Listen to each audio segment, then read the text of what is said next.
1 2 1 2. Is the mic working, guys? No, I'm not sure. Not sure. Okay, we'll test it, see what happens. Try the other that's what one. we did last time. Try the other one. Awesome. Let's go.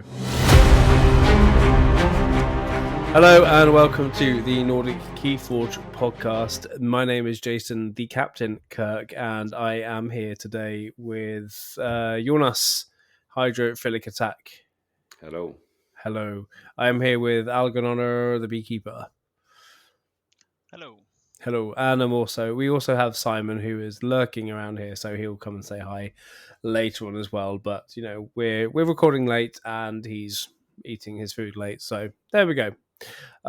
Cool, awesome. So it's been a couple of weeks since our last episode. We probably played a lot of Keyforge, a lot of Grim Reminders. Now that it's been on TCO Dev channel, now it's out on TCO. SAS scores have been released. Not that SAS means everything, but it's been quite exciting to see actually that it's a little bit more powerful. And we have also got the biggest thing that's happened the last 2 weeks has been the conversation though in the Discuss podcast channel, surely. About Ecto-Charge. About Ecto-Charge, exactly, yeah. So we're going to get onto that in a little bit because the topic for today, we had a few things planned. We are going to be interviewing Riku at some point, who was the champion of season 22 for the NKFL. But once we kind of actually finally find a time between now and between our time, the heat here death of the universe, the Vietnam time zone as well, when it actually works, we'll get that happening. I hope he just doesn't get sick of us trying to get our shit together. Yeah, I know, right? Yeah, to record, because that would be understandable. But yeah, exactly. We need to get ourselves sorted. But that's just how it is. Now, what we can talk about though is how's your fortnight? Yeah. So, how's the last 2 weeks for you guys? I can start. Yeah. My last 2 weeks have been much about testing out Grim Reminder decks, and that has been fun. And also, I've been playing in ABR. We have the last week before the playoffs in ABR. I'm 3 wins, 3 losses so far, and I hope to squeeze out a win to get my team into the playoffs. It looks like it's really close, so we'll see. But that has been fun. And then also been playing in the NKFL World Cup. We had the quarterfinals in that versus South Korea. So, but my teammates, Cysox and the Banan Permobil, they won their games. So my match is probably not going to happen because it's tricky to schedule. But yeah, you got the win. Yeah, so. Yeah, like I got the loss, I guess, but we got the win in the in the match, which is what counts. And also, me and speaking of Riku, me and Riku have been starting a new league, a team league. So I've been working on the league document there. It's totally original. It's nothing even close to like the NKFL document or anything. But it yeah. So that every league needs a document. I think we know that by now. Yeah. Can you tell us a little bit about that league, like the format of the league? Yeah. So it's a team league with 3 players in each team. And you have like set roles. So you pick one person in the team to play adaptive best of 3. One player plays Archon best of 3, and then you have one player playing Triad. And you also you have the set roles, and you also have the set decks. So you sign up with what deck you want to play throughout the whole tournament. And we have 4 groups of 6 teams, and then the top 2 in each group goes to a playoff. But I think, it's nice to play those formats, I think. And it's going to be interesting to see what like the feedback is. But I think it could be interesting to have the set decks, knowing the matchup. Like people who wants to prepare can prepare as much as they want, and it's a nice change to pretty much every other format, which is more like uncertainty before the match, I guess. So yeah, it should be fun. Yeah, you know, it's about your first game. Yeah, we have to we have to play, Jason. Yeah. It's like Yeah, I of took the all the adaptive role. people that I could be playing adaptive with first in the first round for this is Oh. like, you know, one of Yeah, the yeah. you know, the You- kings of adaptive. I totally didn't rig it, you know. No, of course not. Of course not. As It I've was just very, got to very warm up. random behind Yeah. closed doors. This is very good for content. Yeah. No, this Yeah, is exactly. it's kind of. I mean, you know, one of us, you know, it's a fight to the death, really. Yeah, for sure. It's of course it The is. winner stays on the podcast, the loser is kicked out. Yeah, basically, yeah. I mean, Jason does all of the work, so that would be a problem. He will likely win. Wait. So you say I'm going to lose? Yeah, Have I'm you- saying. Yes. have you already written me off this game? Yeah. I've already done all the grieving and. Oh man, Yeah. What I deck saw your What deck deck. are you I saw your bringing, deck. Algernon? What's your deck? I'm bringing Lightio, my Worlds Collide deck. But I Okay, saw you brought Captain of Trouble and Tragedy, indeed, I have. which is a name that I don't really. That is a Dark Tidings deck, right? It It's is a a Dark Dark Tidings Tidings deck, deck, and and I Dark hate Tidings playing is versus deck. great for. I think Dark Tidings is great for adaptive. It is great for that. Really, really good for adaptive. I nearly went with Harless, which is my triple A Yeah. deck, because that's been my adaptive deck in the past. But it just that doesn't. It's been good against Grim Reminders. Yeah. But Only one Tide Racer in the Captain. It does, but you don't really need it. Yeah. Good. Now Yeah. I know that. Thanks. Man, what have you done to me? You've just brought the bringing the information out of it. You really need the tide in that deck, so you have to use that tie card precisely when. Alright. Anyway, yeah. So Yeah. yeah. Yeah, that Cool. has been my fortnight. Yeah. I'm just taking notes now. You can talk about yours. Awesome. Well, Jonas, what about you? How's your fortnight? Have you been enjoying your Grim Reminders? Yeah, I haven't been playing much actually. I don't Mm. know. I haven't really felt like playing random games. We were supposed to play live this weekend, but I got a bit sick, so I didn't want to infect my friend Nikiva. So we played instead some games on TCO, and that's and also Algernon joined for one game as well. Yeah. And that was kind of fun. I played some of my Grim Reminder decks for the first time. I think my Beanstalk deck might be all right. Not great, but all right. I think my name deck, which is lower sus than many of my other decks, but I think that one might be quite all right if I manage to get the big hypnotic command off, which I did a couple of times against Algernoner at least. So Yeah.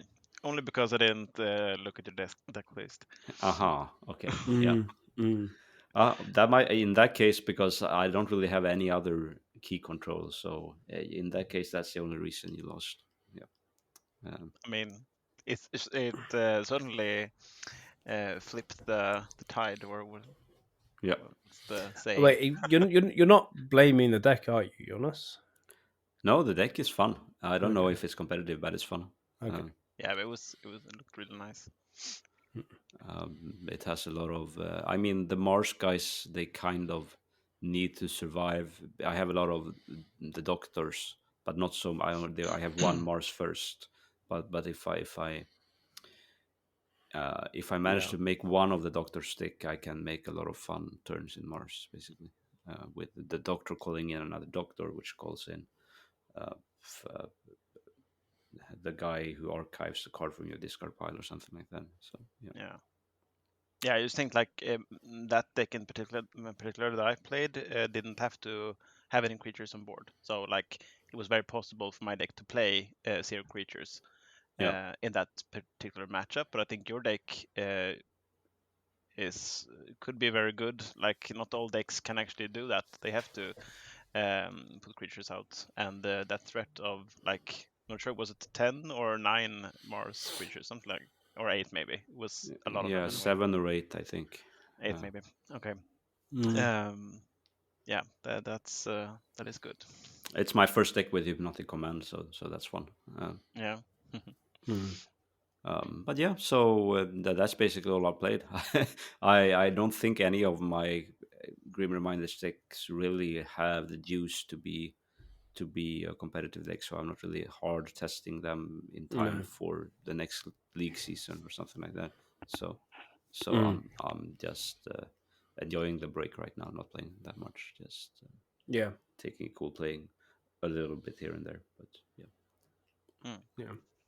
Yeah. What about Cool. you, Captain?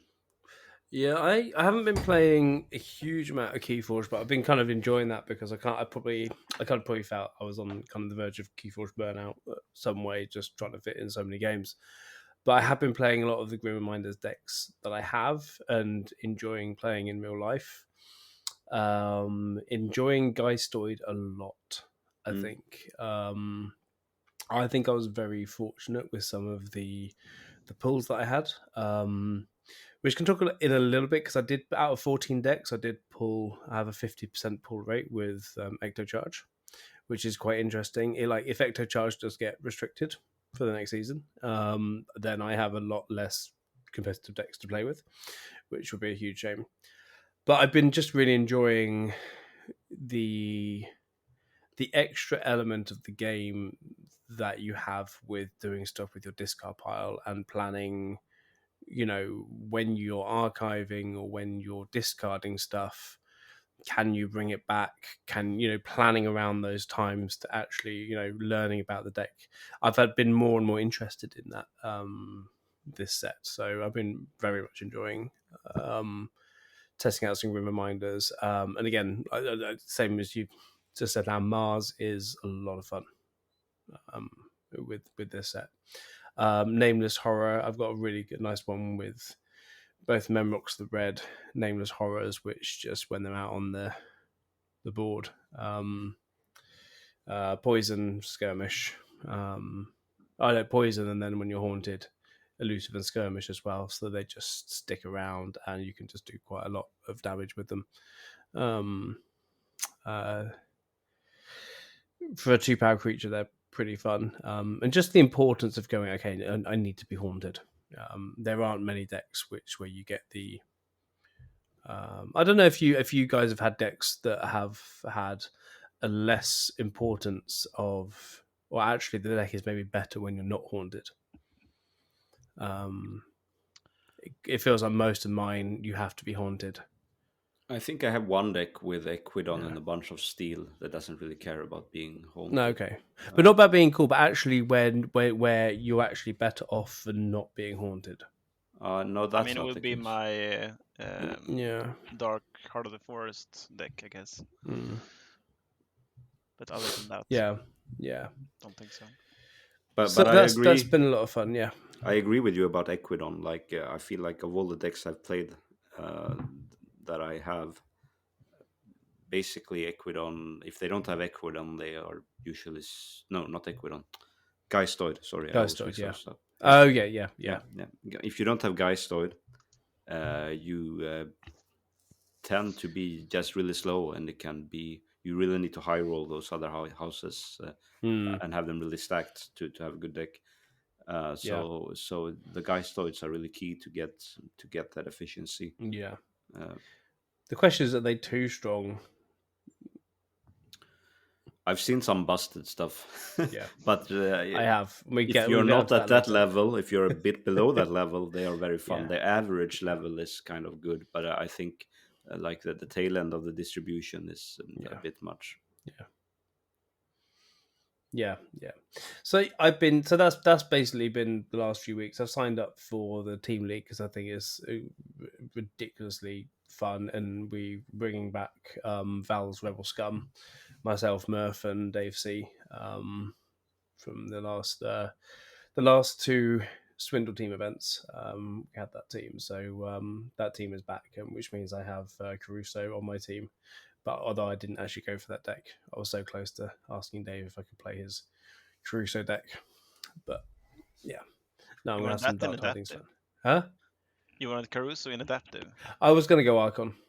We had a Okay. last minute switch Yeah. around. Yeah.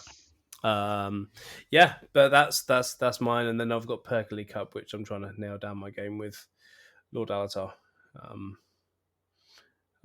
But yeah, yeah, that's just life. Work is taking a lot of time for me, but that is for another podcast. If anyone ever wants to listen to a podcast about me complaining about work, let me know and I'll make it happen. The Simon, Nordic Workforce podcast. yeah, Yes, I'm here. Hello, everyone. Simon is here. He's finished eating. He is back. 2-minute nutshell. How was your last 2 weeks? Your fortnight? You thought you'd miss it out, but no. Yeah, it's been a lot of grim reminders, and I played a lot of Helena. It's been so fun. Nice. Is she good again? She is good again as long as I can dodge worlds or Winds of Exchange matchups. Yeah. There's nothing better, I've had few better things the last year really of Keyforge than going into a game, seeing grim reminders there, and going like, oh, so you want to have all your key cards purged because you will put them in the discard for me. Excellent. And just the general Ita's Jar, 3 different card that purges, cards that punish them for wiping the board. They either have to kill my daughters when I play them. For those few of you that don't know, Helena has 4 daughters, and if I play a couple of them and they don't kill them immediately, then of course I draw 10 cards per turn. But if they kill them immediately, they can't use Winds of Death, basically, because the amount of stuff that I just put back on the board is just more efficient than most other things. And since it has the more or less unlimited Ember control once I get their C cards purged, it's just a lot of fun. The big threats are BR Geist, though, because they can bring back my Infernus and purge my key card with it. Yeah. So I've ended up actually using Ita's Jar on BR Geist several times. Yeah. BR Geist is a very good card. But I don't know if I think it's that good, but it's because I've only played one game with it and I had bad luck, maybe. But it is a good card, especially against when you can take their Infernus with it. Yeah.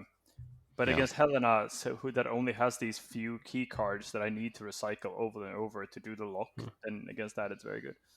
Apart from that, I've had actually a lot of fun and a lot of rage. Some days I hate the set, some days I think it's great. Most days I think it's fun for now.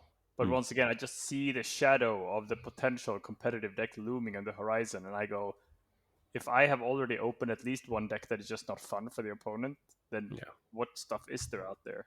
Like my name deck is so busted. Yeah. I can play so many market fluctuations where I draw 6 cards and they discard 6 cards, because it has ways to push them above their haunted and back into non-haunted again. So it means they discard their entire hand, while I get to draw 6 cards. And playing with a 0-card hand is only so much fun. Is it fun at all? No. And then with some luck, I can even archive. If I have a single Mehmet on hand, and since the deck has 3, that happens quite often, I can play the Mehmet with the Sandhopper, archive the first market fluctuation, and then kill the other Mehmet, and I archive the second market fluctuation, and then I have them again on the next turn. Yeah. I think there were some. That was my fortnight. Yeah. And I think, and for me, and this we can kind of segue into our conversation here as well, because we're going to be talking about the opposite side of the last discussion that we had, with cards we like and cards we think are designed well, to cards we dislike and cards that we don't think are designed well. And I think we should. It's a lot trickier to think about, It is, but I think the elephant in the room here, and the obvious big one, and we brought it up at the end of last episode, is Ecto-Charge, because for me it just feels too broken to actually be fair, to actually make Keyforge a fun game. And I'm gonna say this. I'm gonna kind of take the mic for a second here, just because. Did we introduce the segment for those who didn't watch our last episode? No, we can. They can listen to the last episode, and yeah, of course we can. I was in a roll here, Simon. Come on. Yeah, last episode, we all brought cards that we liked and cards that we thought were good designs, and so yeah. And then at the end of the episode, We hinted strongly. that we all love Ecto-Charge in a very sarcastic way. So the conversation there, so I wanted to trigger a conversation in our Discord channel about, if anyone has an argument for Ecto-Charge, please come forward. And we have done that. And there's some very good, interesting stuff there. But I do just want to kind of talk about how, like, from our initial thoughts, before we go into the 4 stuff, like, I think there's a lot of negative stuff out there about Ecto-Charge. My personal one is that I have a deck that I actually sold because, and Simon, it's exactly the same as you just said. It's just not fun. It's good. But it's just not fun. And it's a 2-turn win, not a turn 2 win, but a 2-turn win. And the first game I played with that, I really had to apologize to my opponent because I was like, he'd been pushing on, and I just been stopping him. And then I basically, we have 2 in here somewheres, which means I can, archive key abduction very easily. Then I wait until I get through my deck. Of course, Infernus and everything and Eaton's Jar can stop this. But then I can Ecto-Charge, play Winds of Death to get my 17 creatures into my archives. If by then I've made it to check, my next turn I can then forge a key and then key abduction with my archives. And it just felt like, well, I didn't have to do anything. I didn't have to try to play. And I was like, I don't want new players to go up against this deck and be like, yeah, this game isn't fun. So I sold the deck because someone offered me good money for it. And I'm like, okay, yeah, if you're going to enjoy this, then please. But I like fun games that are close, because both players are having a good time. That is my argument against it. Do you guys want to say anything about Ecto-Charge now? Because this is that time. I think there are just too many cards it can very easily combo with for a free key in the same house that you can play almost immediately, or like Winds of Death, the card that flips your deck and discard pile, which is a turn 1 free key. If you and there's so much recursion in the set with Nepenthe Seeds and cards that archive from your discard pile, and it's very easy if you get one of the pieces too early, you archive it or you get it back when you need it, and you pull it off. It seems way too consistent, basically, with all that recursion and efficiency.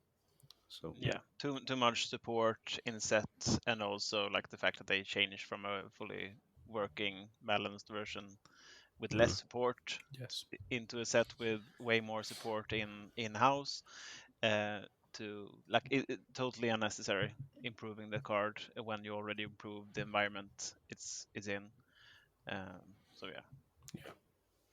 Yep. Yeah, no, I really do think that it's a card that needs to be errated back to the anomaly version. I really think so, and especially with the card being at common. Like I've opened 7 of 14 decks with Ecto-Charge, and that's a lot. And I mean, the Geistoid houses, like the SAS levels, new SAS scores out, which is fair enough. But even like it has a score of 7, which it should because it's such a strong card. But even without that, I think most of my Geistoid houses will be hitting low 30s anyway. With the deck, because Geistoid is a really strong house, so I don't think Geistoid even needs Ecto-Charge to still be the strongest house. Definitely not. No. Yeah. So that's one thing. Has anyone got anything negative to say more before we try and hear what people have said to fight in Ecto-Charge's corner? Let's hear the positives. Cool. Well, we had JT Russell say that the general uptake of key cheats in Grimmire's helps push down the woe, push down Winds of Exchange without pumping more C into the environment, which it's stronger than woe, and I think woe is also a very strong set, and so it does deal with that a little bit. It's a type of threat that woe is less equipped to deal with, but I think all sets are less equipped to deal with. Ecto-Charge, like I say, I think Infernus, Ettin's Jar, any other cards that can go up against Ecto-Charge. Worlds Collide and MM has the best tools to deal with it. I think that was his argument, right? Like there are other sets that can deal with it. So the fact that WoW cannot, which I'm not sure I completely agree with, because you have stuff like Bryosark and but rares that can deal with it, I don't think we. Yes, but I was gonna say also more cards, catch and release. The cards that discards, you look at their hand and discard a card. The card that says you can only play cards from this house. Sorry, but I mean, all of those ignore archiving, and a good Geistard deck will always have archive. Like, just look at once again my name deck: 3 Mehmets, 2 in here somewhere. Like, there's no way it won't be in the archive. Bryo's Arch works against archive, but all of the other solutions require them to have it in hand. Yeah, that's true, I guess. Yeah, I mean the amount of archiving. I mean that's a good point. The amount of archiving, like most games, I'm archiving with different Reminders decks, at least 5-6 cards. Yeah, and the reason why Infernus works, of course, is because it actually removes cards from their deck entirely. So it doesn't it. In a way, it is a kind of key taxing. Yeah. But I mean, but there are cards in previous sets, but not many cards. It's not like there's anything in common to do that, and so maybe if we're talking like at the top of the game, well, key taxing still works, but key taxing is still a good way to make it not cost 0. But, and Infernus is a common if we're talking. Yeah, Infernus is a common, and it's good. Okay, yeah. So, but I think it is as we will probably hit on with many things here. One of the problems is that there are so many different Geistard cards, and here I bring up sort of my. I had a difficulty choosing because many cards on their own is not a problem. This is a rare, it's pretty strong.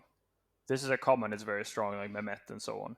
The problem is that this creates an interesting, good floor for this set. Geistard's floor is fun. You have a lot of archiving, you have stuff that does stuff. But the ceiling, the combinations of cards that can, from just commons, end up in a deck, can create situations that are just too strong. Just the 5 different archiving cards. If I had an Ecto-Charge in my name deck, for example, with a 5 common archivings, and it has Boo, and it has the Haunted Houses and so on, a single Ecto-Charge in that would be a guaranteed key every game. And should we have a card that a lot of the time will be guaranteed archive and guaranteed free key? Do we want a card that every game will say this is a free key? And this adds to a ceiling where if you look at GR and a single display of GR, I'm not very impressed. Which makes individual card designs hard to say I don't like this card design. But looking at but if you put this combo together of common cards, then suddenly you have a ceiling that is astronomical in some of these houses. And sooner or later, unlike many of the other sets that had extremely busted some rare cards and so on, but no deck was busted just because it had 3 Infernuses. It needed all the supporting cards as well. Here, there are such a wide range of different cards that can be supporting cards to these key sheets. That the ceiling is scary, and I don't think I want to play the game where that ceiling, those decks exist. Yeah, No, and also no. like since it's in the same house, like looking at house design, like was it necessary to put the archiving tools in Geistoid, for example? Like Mhm. why do you need it to do it like on play, like with Mehmet and stuff? It's so easy to set up in Geistoid. Yeah. You could easily have put the archiving tools in a different house, so it's at least like a 2-turn thing, to make it so that like the opponent's decks actually have some ways to combat it. Like for Mehmet, like they have a turn to put different cards on top of the discard pile or whatever. So I think the issue is like the house design in itself. They just gave guys too many tools and too much synergy. I mean, the flavor is there. Like, you know, if you're going to Yeah, mess sure. around with the discard pile, It is. Geistoid is the flavor, the house with the flavor, and instead of just always bring it back to your hand, etc., back into your deck, then okay, the archive is the other place to go. But I agree, like put less or spread it out. Like you've taken away we don't Or have. if you give the archiving tools to guys, because it's flavorful, make Ecto-Charge into a different house. Then Yeah, I'm not sure what the flavor is there, but Yeah, because even Infernus can't deal with discarding, putting Ecto-Charge in your discard, In the same and then turn. archiving it from your discard on the same turn. Like yeah. But even like Dysania and and the Infernus. yeah, The okay, fact that yeah, they still have that they didn't create anything except one Star Alliance rare card that sort of efficiently hits the opponent's archive still is. I don't understand it. Why keep archiving as this king of the hill of everything in the game? yeah. Speaking about that, should I do my card? Yeah, let's. I mean, that was the only comment we had but can I respond in the channel. Can I respond one more thing to his response? Yes, you can. Which is, I'm not sure I really agree with the premise that we really need to punish WoW more than other sets. Like I don't see. I know a lot of people think WoW is too powerful. I don't feel like that. So I don't feel like that. So I kind of disagree with the entire premise that WoW is too powerful and we need something WoW cannot deal with, because I think other sets have ways to deal with WoW and yeah. But I mean, having under Ghost Galaxy's reign, having two really strong sets in a row is also something that's interesting to look at, because this is them putting their stamp on the game for new players coming in to say, actually, you don't need to worry about the older decks and playing so much with the older decks because they're not going to be as strong. Yes, there's a few strong out there. The top end of stuff you can buy on the secondhand market, but actually now you can get more decks that are more competitive just by picking up by picking up less decks, which is a good thing because they're so expensive now. Yeah, no, I agree that's a good thing, but maybe not decks that are competitive just because they make uninteractive free keys. That's yeah, exactly. But you competitive and broken are two very different things as well. And it's but not just Ecto-Charge as well. We have other free definitely. keys. Key cards in this set. But we'll move up. But like theme is there. I don't think that's a good. It's not very interesting to have like the might make right. It's easier to do in this set compared to when it was the last time, and same for the Dark Discovery is also easier. And Key Abduction is also extremely easy with Winds of Death. Yeah, but I wouldn't say it's easier than the Genka, but it's certainly easy. Yeah, but it's more common because it has a card combination required for it is much more common than a specific uncommon plus a rare. Yeah, and I think it's easier also. Genka, I find that you have a lot of ways to play against that. I think people complain too much about that combo, but I also don't think Genka is that bad, except at the very alliance level of good pods. Where you're guaranteed to do it every game. Yeah, exactly.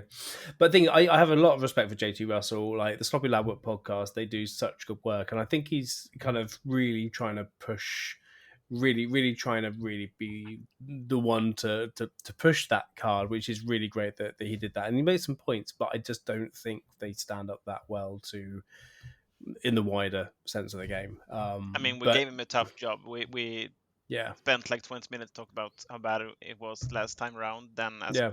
people Yeah. coming with positives. I mean, if you And want we to did the spend, same thing here. So I mean, yeah, I mean that's the thing, listener. If you want us to spend 20 minutes on something you say, make a really controversial comment, and we will spend 20 minutes talking about it. But let's move on. Let's put Ecto-Charge to bed for now, until the next time we play Grim Reminders, because it will probably be in the game, and go on with our other cards that we just don't like. Let's start with just cards we don't like. Simon. Yep, I can start. Apart from 90% of AOA, basically every creature in AOA that isn't in Logos or like Brand. I have some specific cards that I don't like. For some reason, and I understand why, but there are some bad artifacts in the game that are just so sad. That could have been just a tiny bit better, and they would still be bad. And I call it like the little clump of artifacts that all essentially have the same thing in common. They require an action to do. The action barely interacts with the board because almost nothing stays around, and it's very niche. And that would be the I've lost the names of it.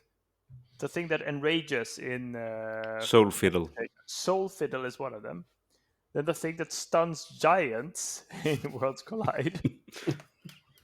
Yeah. What is it even called? Something Gigantica. Oh, Nepete Gigantica, Yeah. Which is like the giant beanstalk, isn't it? Yeah. Those two cards are like, you play them, they don't do anything. Next, you have to call that house. Then you can do a very, very limited effect. Compare, for example, Soul Fiddle with Psychic Haze, the Mars artifact that exists now in GR. You can either call this and enrage one creature in the house that removes the board the most, or you can enrage their entire board and they also cannot fight the house that you just called. Like, Soul Fiddle, what's going on? it's a very sad card. But of course, these are like easy targets, but it's I had to mention them. Someone had to mention them because they can ruin decks. If you get two of these, you suddenly have a completely unusable pod unless you're like every other card is S tier. Yeah, reversal. And I'm sick, so I will. My voice is a little bit weird, but other cards I dislike. Yeah. I really dislike Winds of Death that I hinted at last time. I think it could have said archive the top 5 creatures in your discard pile or something like that. That made it skill testing to make sure what was in your discard pile, where were they, and when do you use it. Not a card that plays the best if you already don't have a board. I realize that the idea is sort of that it should punish you if you have a board because it doesn't archive the stuff you just had. But now it's a card that plays best if you let your opponent have a board while you are just playing actions, and then you can archive all your creatures. They don't archive any of their board, and you just profit of it. It's also the enabler of the most of the broken combos, I feel. It is the Genka or the Key Abduction enabler. It's the MMR enabler.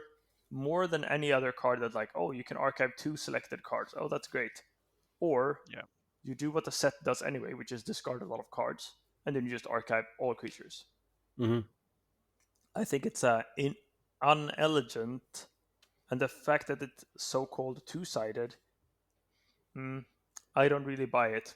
The set that can forge free keys of their creatures versus sets that can't, then it isn't really two-sided or double-sided. So I think that's one of the biggest design mistake, bigger than Ecto-Charge.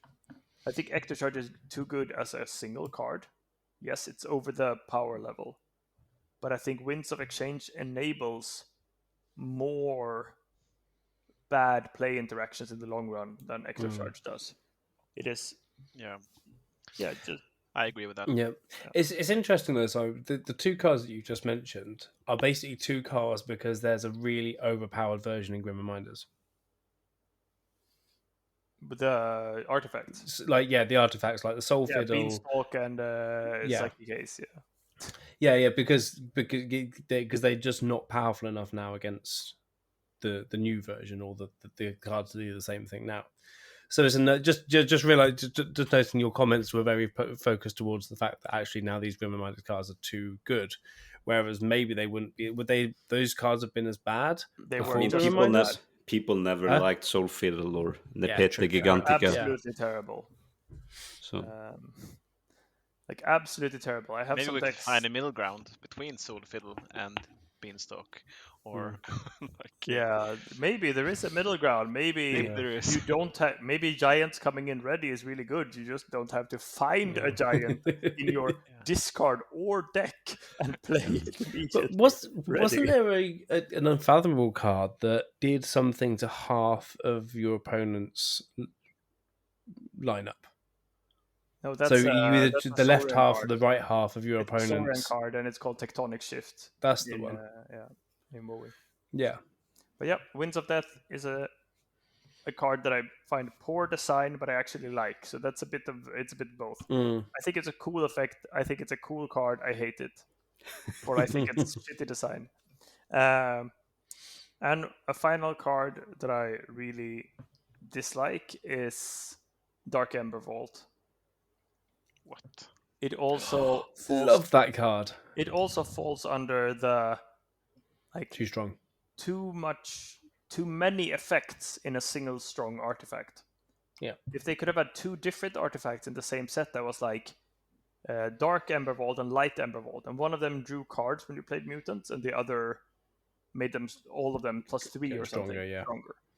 Super cool. Two cool artifacts. Instead, they put too many good effects in a single card, so that you can take any single rare that can take a mediocre deck and turn it amazing if you just draw it in the first turn. It's like a bad design. Yeah. That cannot be said to be good design. I can very much agree with the 2+ power was very unnecessary. Yeah. But I think like the drawing after playing mutants, I think that is a fun effect, and that would be enough to have that for sure. I still love it. My bad design and dislike cards a bit up here, but I also find it a bit of a bummer, this Dark Ember Vault, because you can get a deck with it and like 3 mutants, and then it does. Yeah. I like it has such a big. It's such a big range in how good it actually is, and I don't know if I like that. I have a double Dav deck with 4 mutants. Okay. It's still quite fun though. Yep, those were mine. Maybe Cool. Who wants to go next? I can go next with some cards. Yeah, go for it. Go for it. This is just ones that you don't like. Not so much about design, but just ones you don't like. Okay, sorry, rub it in. Like, I could go for like the super obvious ones, like the overpowered ones, Hallafest, for example. But we've talked about that already, so I'm gonna say instead 2 Ecodon cards from Grim Reminders that I think did scrap poorly. Tutor Bin Rillo and Gegruku Sapper. Which basically have effects that you sometimes in the game you don't want to play them and you don't want to discard them, because the scrap effects does something that you sometimes can't afford to do, which means that you have to hold onto the card when you want to play Ecodon. I don't think that is very elegant design, and I think overall I think scrap is a very cool idea used in Grim Reminders, but I think they could have worked on those a bit more, like spread out the scrap effects and also made them not go into this where like if I play the card, my opponent draws a card, But if I discard the card, they also draw a card. And if I don't want them to draw a card in the end game, where like I know that them drawing card means they are more likely to get the ember control they need or whatever. I think that's poor design. And the other one is like if you, I forget, but it's something about like it's good if your opponent has an artifact, but if you have an artifact, if you discard it, you destroy it. You destroy your own, and if you Yeah, destroy your own, you can also destroy an enemy. So you always destroy your own first. yeah, exactly. Poorly worded as well. Like it feels like it's not intended really. What was Yeah, the name so of that card? What was the name of that card again? Sapper, Gedruku Sapper. I Gugruku believe. Sapper. It's like the swapper from WoW, but Yeah. targeting artifacts. Yeah. And another like style of card I think is poorly designed at times is linked rarity done badly.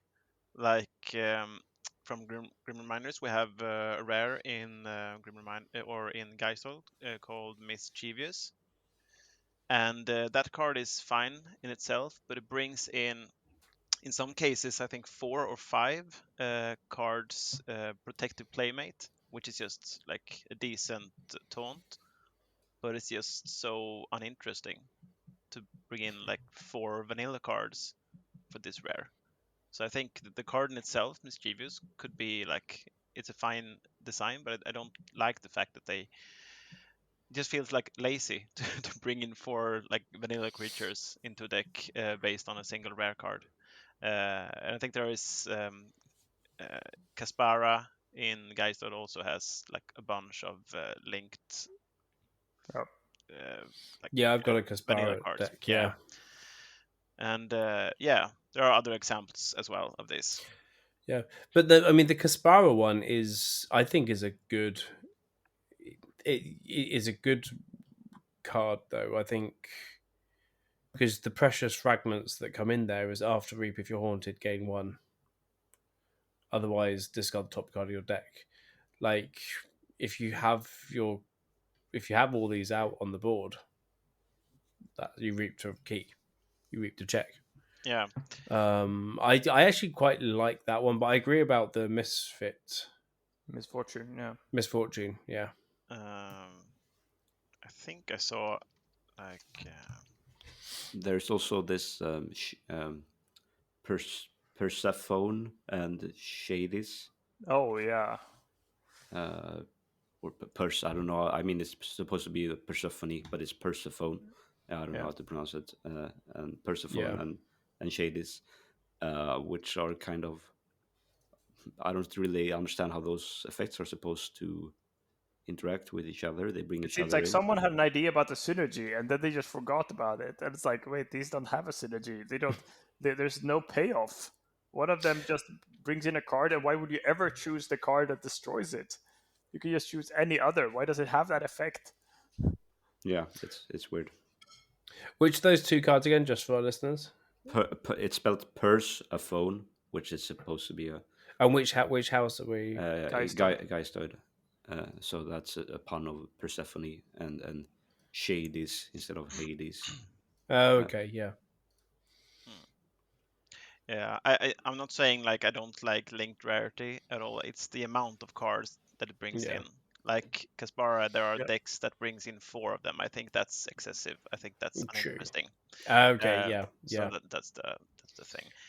And then cards like Tewika Kraken. It's an easy one to to bring up, but like restrictive, like you restrict the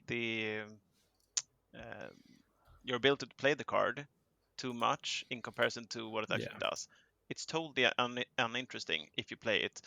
It's not like Khalifi Dragon, which is like it's a bit tricky. Like sometimes you have to discard it, but it's a nice kind of balance. Getting it out is sort of a win in itself. But Tewiki Kraken, it's a 12 power with some splash damage after reap or after fight. But you have to Instead of 2. reaping twice with your ready creatures. Exactly. You have to exhaust 2 ready unfathomable creatures to get it out. And like I have deck with 2 of these. Like it's so stupid. And you It can looks exhaust the really. one you played on the last turn. Yeah, yeah, I could. I mean, that would be an achievement, right? But yeah, it's really annoying. Okay, so I know it's not my turn, but I think that a card that is more interesting, that is fairly bad, but it's done linked rarity right, which is a bit amusing for the deck. Unlike Terry Kraken and so on, that doesn't have link rarity, but it's just a shitty design. We have I like Xenos Blood Shadow. I like that Xenos brings in a toad Yeah, that is just bad. Yes, yes, Like that has fully charisma. agree. It isn't just a discard. You get a card that you will be able to play, but it's a bad card. Like it's a bad creature that doesn't do anything. It's And also a that yeah, is fun story. Like yes, it's Prince Derek that's now a toad. exactly. Uh, Is now a toad. Yeah, I yeah, think it's great, even if it's normally you don't want the Xenos, but at least you go, haha, toad. yeah. That's linked rarity done well. I Yeah. agree.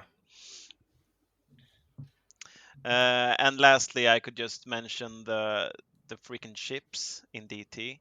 Like Oh, looking at this, I actually went to DT mostly because it's so easy to get ideas for bad cars there. But yeah, the ships really. Uh, it's such a cool concept to have one ship per house, and it's such a letdown. Like yeah, it's the Star Alliance one is it's all the right. one that makes you draw cards. Yeah, that's all right. But so many of the others, so uninteresting effects. It's basically like Soulfiddle. But But what makes the Star Alliance one all right is you don't have to exhaust Star Alliance cards. You yes, can, exactly. yeah. Yeah. yeah, While all the other ones They're you like have, TV Kraken artifacts. yeah. I kind of like the Logos one too, just because it has an Amber Pip and you can get some. You can roll the dice to see what you get when you play yeah. cards from the top of your deck. But yeah, Imagine how fun it was to open a whole case of DT and 11 submersibles was what I got as rares. 11 submersibles. Yeah. Yeah. Yeah, but it's a missed opportunity because I think like the whole like the thematic artifacts, the shards in AOA, like yeah, mostly bad, but still kind of cool. Like they Yeah. having multiples made each better. I think that's a cool concept. I think they could have done something a lot more interesting with the ships, or I'm 100% sure they could have because it's so uninteresting at the moment. But yeah, those are really bad.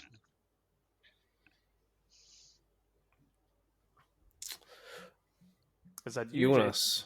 Or yes. Yeah, go for Jonas. I only have a few which I think are bad. I love this game. I Can't also only have be a too couple horrible. that I figured out that I don't like, but the one I picked, which is a very old card, that's just one I don't like personally very much. It's Evasion Sigil.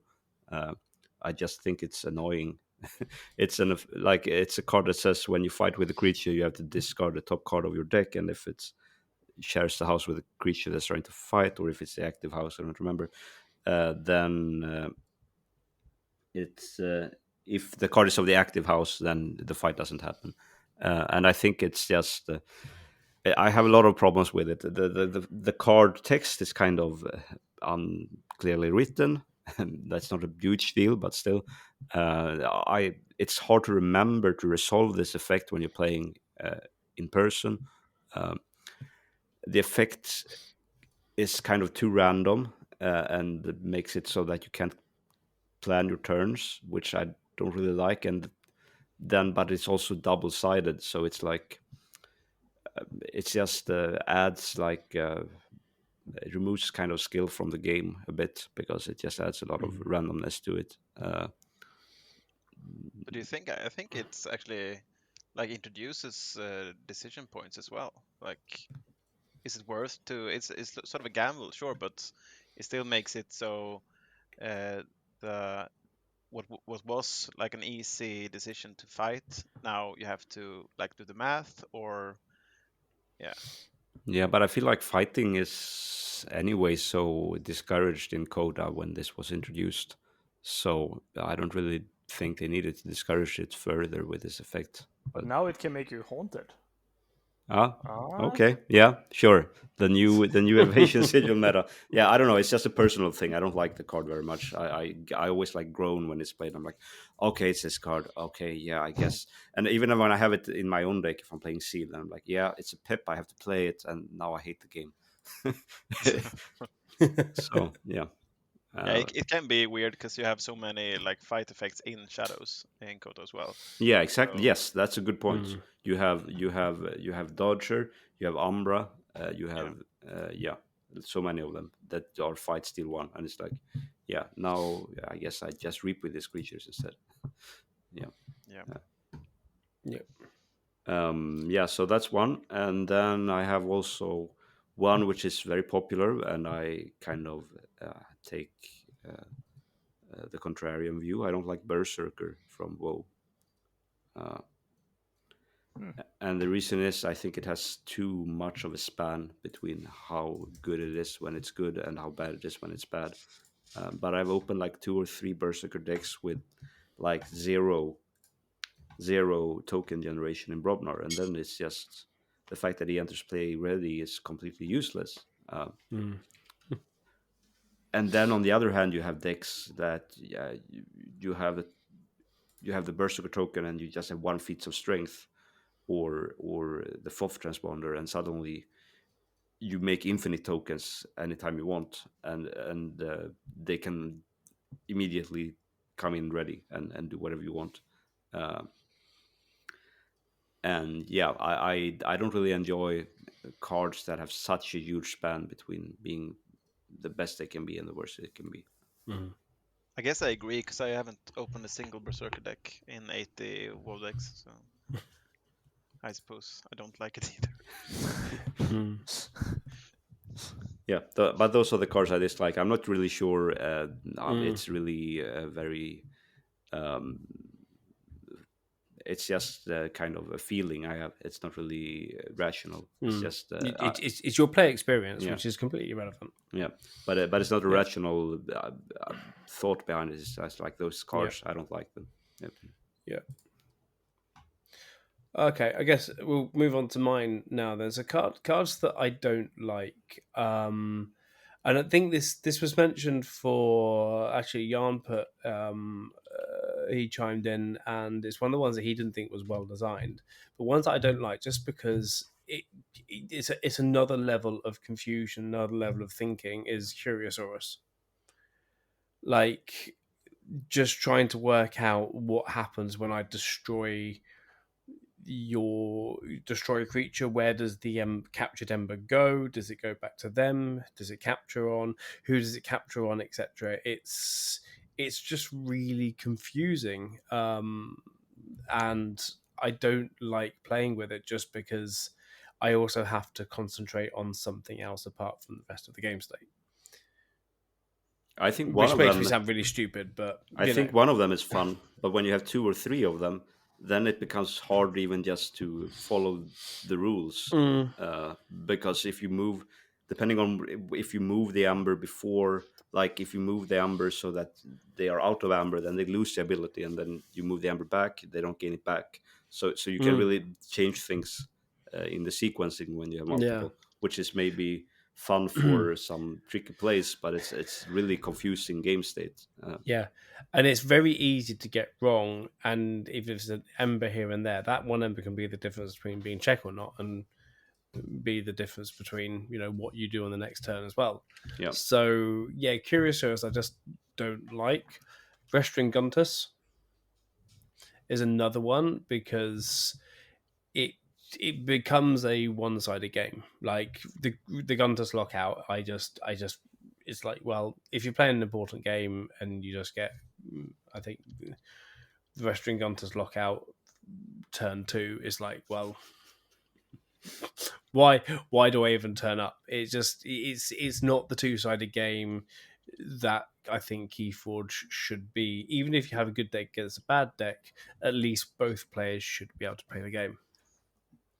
In the background, Algernon and I are making accusations against ourselves. I asked, "How did we reach an hour?" I wrote in the chat. He said the usual way, talking shit and restating arguments from the last episode. Well, Yeah.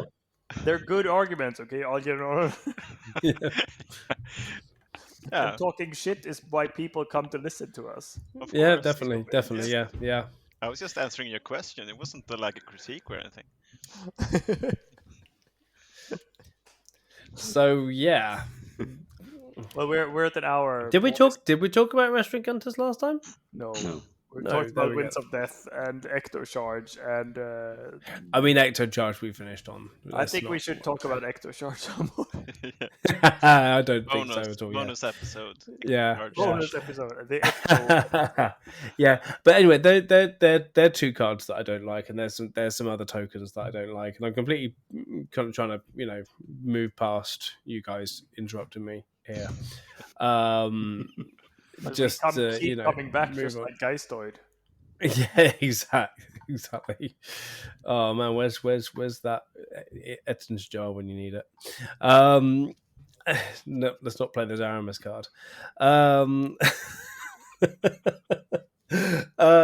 Yeah, so they're two cards that I don't like in terms of bad design. I just think.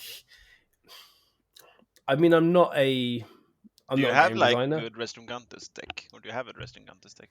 I don't think I even have a Restringantes deck. I have really bad. What a coincidence! Maybe. Yeah, I know. If I had one, then maybe I like it.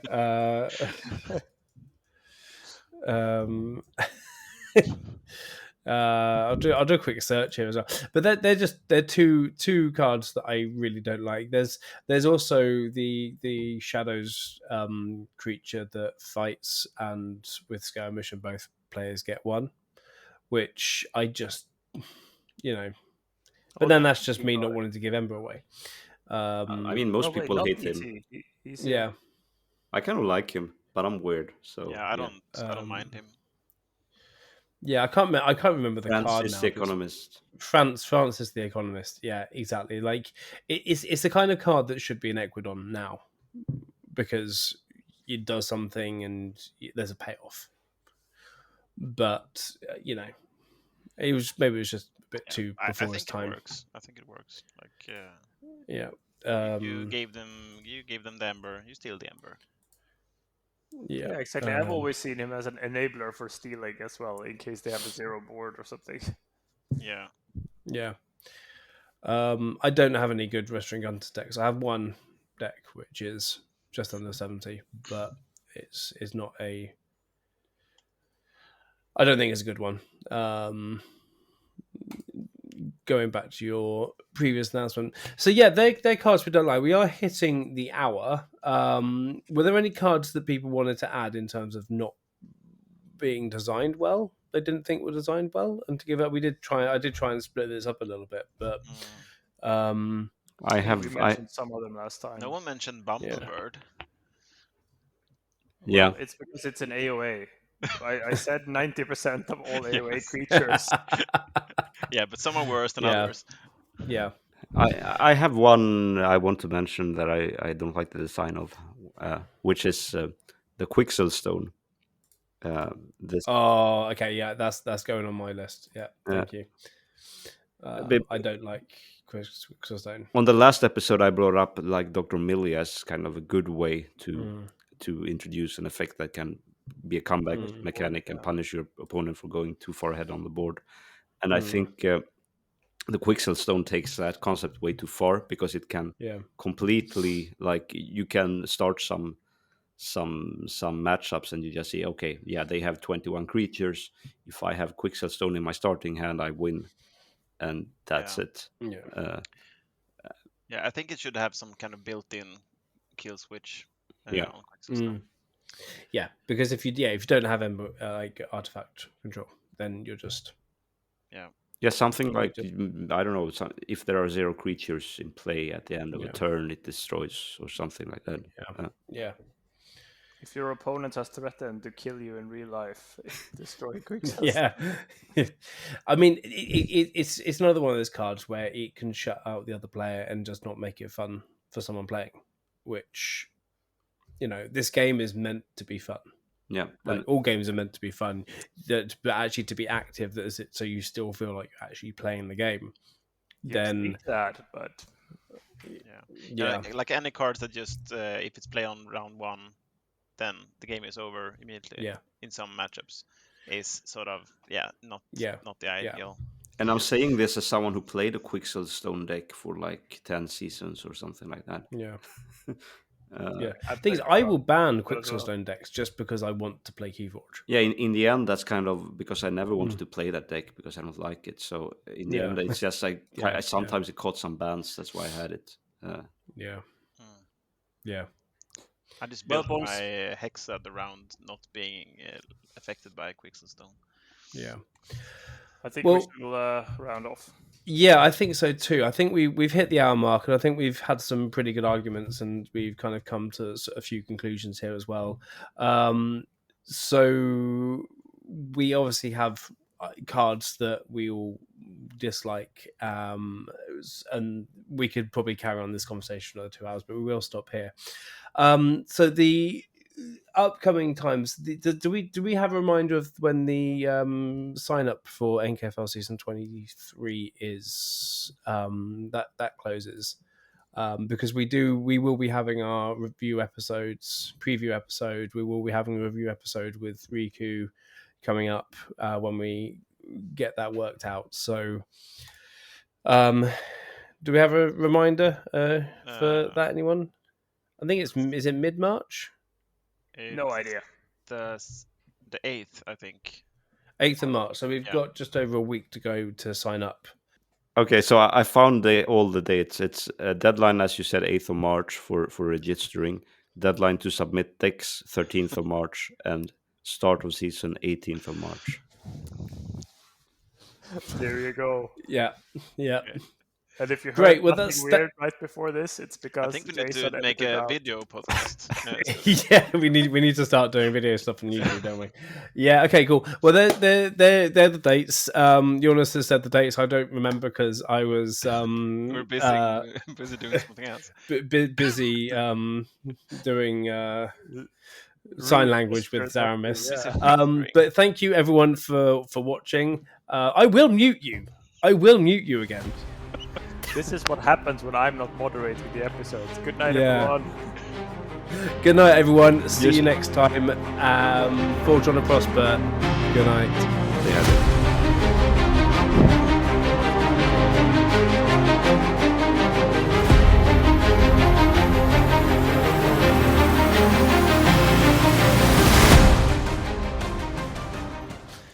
Redacted.